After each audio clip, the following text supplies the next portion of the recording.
we're just going to pulse. Now this pulse looks like I'm just bouncing, but what I'm doing when I'm performing this is adjusting the difficulty by either going forward and placing more weight onto my fingers or sitting back and taking the weight off of it. So I'm just bouncing the pulsing here.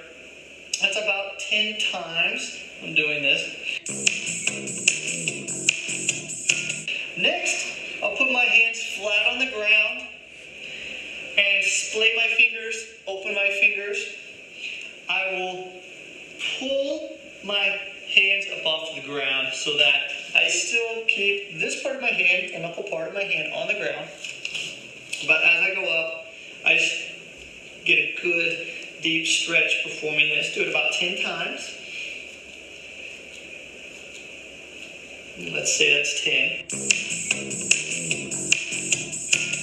Once I do that, I'm going to go side to side. So I'm just going to show you with one hand.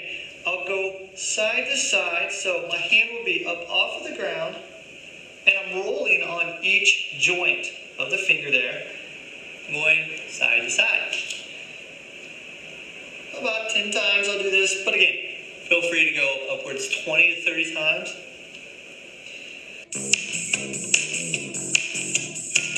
Okay, after this, I'll keep my fingers apart, and I'll keep my hands flat on the ground. I'll take my elbow pit, I'm going to rotate to the front as much as I can, and then rotate back. I'll do this relatively slow. It's not really fast, okay, but it's not so slow that it turns into a stretch. I want to make it dynamic. Keep your arms straight when performing this.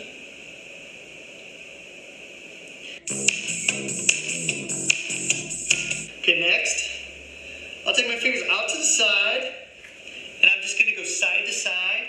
However, when I go side to side, I make sure that I push away from the ground. I'm keeping the heel of my hand on the ground, relaxing the other hand, and rocking side to side.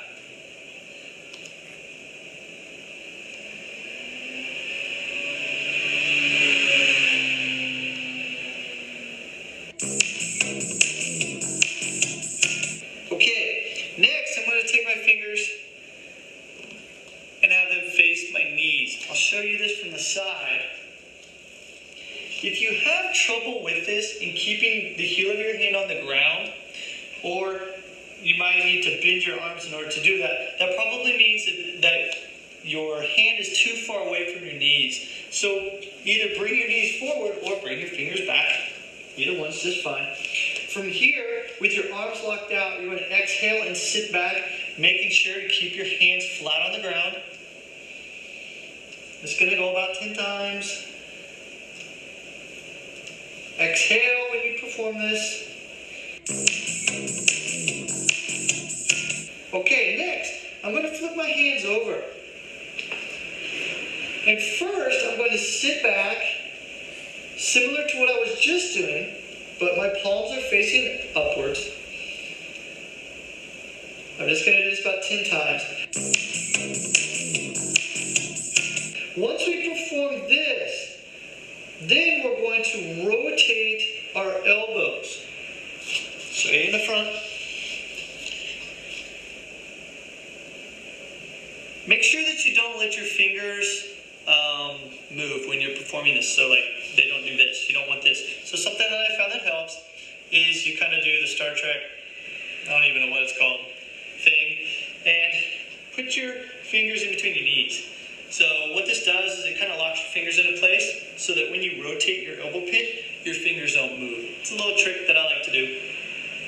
Try and keep your hands flat on the ground when performing this. And once again, up to 20, 30 times if you want to do them that much. So finally what we're going to do is bring our fingers forward. And we're going to go forward, exhale each time that we perform this. What we're doing is making sure to keep the heel of the hand flat on the ground. Our arms are locked out and we're leaning forward as much as possible. possible. So that is an example of the wrist prep exercises that I perform every day.